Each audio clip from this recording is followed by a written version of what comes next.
پاکستان کے صوبے خیبر پختونخوا کے ضلع ہری پور سے ہمارے نمائندے ڈاکٹر ارشد جمال ڈویژنل بیورو چیف لائن پر موجود ہیں. آئیے ان سے بات کرتے ہیں. جی ڈاکٹر ارشد جمال، صورتحال سے آگاہ کیجیے.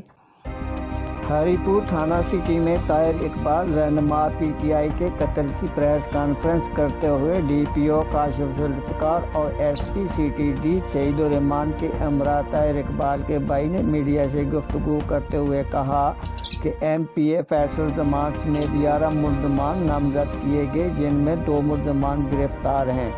تمام ملزمان کے خلاف زیر دفعہ 302 334 427 34 پی پی سی 780A مقدمہ علت نمبر 7 مرخہ 13 ستمبر 2020 درج کیا گیا. انسپکٹر جنرل پولیس ڈاکٹر ثناء اللہ عباسی کے احکامات کی روشنی میں JIT ٹیم بنائی گئی اور مقدمہ انویسٹیگیٹ اور تفتیش کے دوران مبلغ 20,000 کے عوض اجرتی قاتلوں کا سہارا لے کر طاہر اقبال اور سردار گل نواز کا قتل کروایا گیا. پریس کانفرنس کرتے ہوئے D P O Kashif Zulfiqar اور S P C T D Saeed Urrahman نے میڈیا سے گفتگو کرتے ہوئے اپنے خیالات کا اظہار کیا.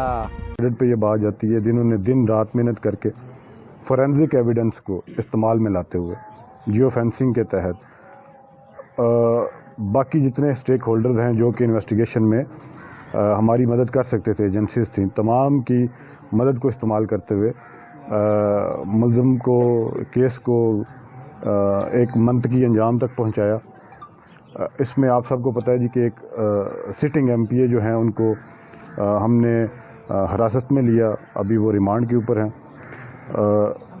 جہاں تک کیس کی نٹی-گریٹیز ہیں، بہت سارے لوگوں کا یہ خیال تھا یا ایک پاپولر ورژن جو اس وقت ہے کہ شاید جو ایم پی اے صاحب نے بھی بات کی، آج کی پریس کانفرنس کو کرنے کا ایک مقصد یہ بھی تھا اس امپریشن کو، اس تاثر کو ڈسپیل کرنا. بریفلی آگاہ کر دیا ہے. اس میں مزید جو تفتیش کے حوالے سے ہے وہ جیسا کہ آپ تمام کے نالج میں ہے کہ 13/9/2020 کو یہ ڈبل مرڈر ہوا ہے طاہر اقبال صاحب اور سردار گل نواز صاحب کا. تو اس کی تفصیلات زیادہ تر آپ لوگوں تک پہنچ چکی ہیں. تو مزید یہ ہے کہ یہ کیس سی ٹی ڈی کے حوالے ہوا. FIR نمبر 7 14/9/2020 جرم 302 324 427 کے تحت یہ کیس درج رجسٹر ہوا. کیس رجسٹر ہونے کے بعد اس میں تفتیشی ٹیم مقرر ہوئی. تفتیشی ٹیم کی نگرانی RPO صاحب، سابق قاضی جمیل الرحمان صاحب وہ خود کر رہے تھے، سابق DPO صاحب وہ بھی کر رہے تھے.